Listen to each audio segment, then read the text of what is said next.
पर एक युवती अपनी गुहार लेकर पहुंची। मामला बताया जा रहा है कि सगाई टूटने से नाराज युवती ने युवक पर यौन शोषण का आरोप लगाया है। योगी सरकार की सख्ती के बाद भी सूबे में महिलाओं के प्रति आपराधिक घटनाएं का ग्राफ बढ़ता जा रहा है। आलम यह हो गया है कि न्याय पाने के लिए पीड़िताएं थाने चौकी से लेकर उच्च अधिकारियों की चौखट पर चक्कर काटने को मजबूर हैं। ताजा मामला वृंदावन के एक पॉश कॉलोनी में सामने आया, जहां आगरा की एक युवती से छात्र ने शादी का झांसा देकर यौन उत्पीड़न करने का आरोप लगाया है। आरोपी जी का छात्र है। आगरा की युवती ने एसएसपी को दिए शिकायती पत्र में कहा कि एक छात्र पर शादी का झांसा देकर बलात्कार करने का आरोप लगाया है। पीड़ित की माने तो आरोपी शुक्ला वर्ष 2018 में उसके साथ सगाई की और 2019 में ठीक एक साल बाद वृंदावन के ओमेक्स इंटरटी के फ्लैट में उसके साथ शारीरिक संबंध बनाए। पीड़ित युवती ने आरोपी आशीष शुक्ला पर किसी अन्य लड़की के साथ अफेयर के आरोप भी लगाए हैं, जिसके चलते उसने शादी नहीं करना चाहती। जब इस बात की शिकायत आरोपी के माता पिता से की गई तो उसका साथ देने लगे। किसी अच्छे रसूखदारों में शादी की बात करने लगे। पीड़ित युवती ने एसएसपी को प्रार्थना पत्र सौंपकर कठोर कार्रवाई की मांग की है।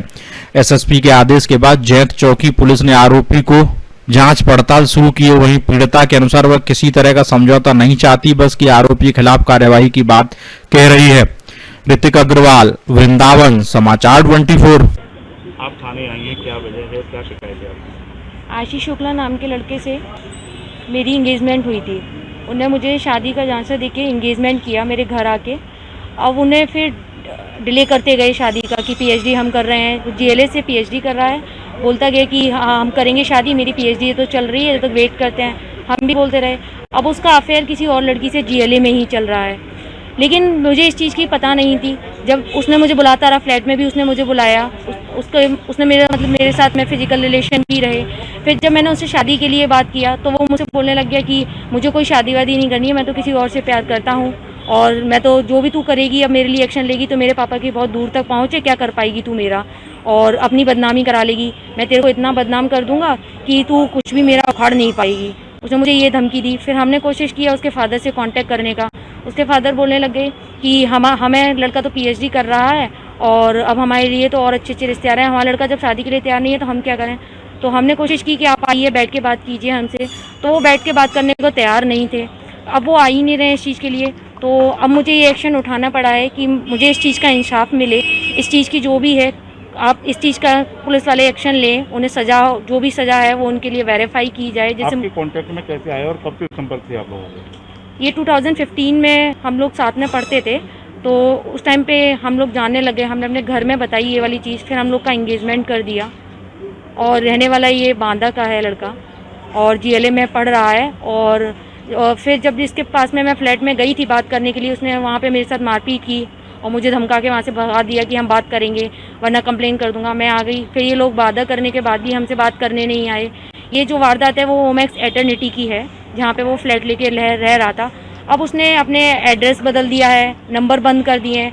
मेरे पास इन्फॉर्म करने के लिए कोई चीज़ ही नहीं थी, सारी तरफ से ब्लॉक कर दिया। तब आके मैंने यहाँ पे कंप्लेन फाइल किया है उसके अगेंस्ट। जीएलए में आप पढ़ती थी उसमें कांटेक्ट? नहीं, मैं जीएलए में नहीं पढ़ती थी। अभी पुलिस क्या कर रही है? पुलिस क्या कर रही है?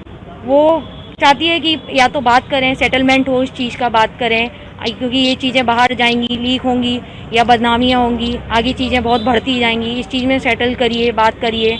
और बाकी का वो मुझसे पूछ रहे हैं क्या चाहती हैं, तो मैं तो यही है, मैं चाहती हूँ कि अब आगे बात करने से कोई मतलब नहीं। जो चीज़ें मेरे साथ आज हुई हैं कल भी हो सकती हैं, फ्यूचर में और लोगों के साथ भी हो सकती हैं, और जिन जिन लोगों के साथ में उनके अफेयर रहे हैं उन लोगों के साथ में भी फ्रॉड किया जा रहा है, जिस तरह मुझे फंसाया। मैं चाहती हूँ ये चीज़ें आगे तो अब बनने से रही, लेकिन मुझे इस चीज़ का इंसाफ चाहिए कि मेरे साथ में ये फ्रॉडगिरी क्यों हुई, मुझे जालासाजी करके क्यों इंगेजमेंट किया गया शादी का बोल के, और क्यों अब इनकार किया जा रहा है इस चीज़ के लिए। बताया जा रहा है कि लड़के को जो पकड़ने के लिए कॉलेज में ने भी कोऑपरेट नहीं किया। हाँ, पहले मैंने जब कंप्लेन लगाया था तो एसएचओ साहब बोले कि लड़का जीएलए में नहीं है, और मैंने बोला ओमेक्स का मैंने एड्रेस वगैरह सब लिखाया, तो एसएचओ साहब ने बोला कि ओमेक्स में भी वेरीफाई करने के लिए कोई नहीं है, ओमेक्स लगभग बंद पड़ा है और जीएलए में भी कोई नहीं है। मैंने फिर उनको इन्फॉर्म कराया कि सारे पीएचडी स्टूडेंट्स आ रहे हैं और भी आ रहे हैं, फैकल्टी स्टाफ्स आ रही हैं, आप जाइए। फिर उन्हें आज हमारे सामने फ़ोन किया जीएलए में, तो जीएलए में बात हुआ तो उन्होंने बोला कि कोई भी नहीं है, अभी ऑनलाइन क्लासेस चल रही हैं इस चीज़ का।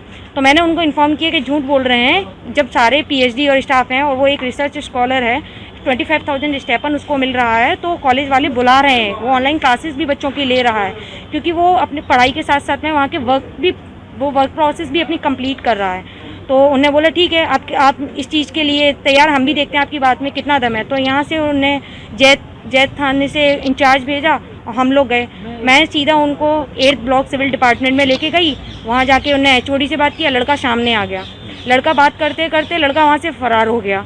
फिर हमने उनसे बात किया कि ये कहाँ है, तो बोलने लगे कि अभी तो यहीं था, हमें तो मालूम नहीं कहाँ था।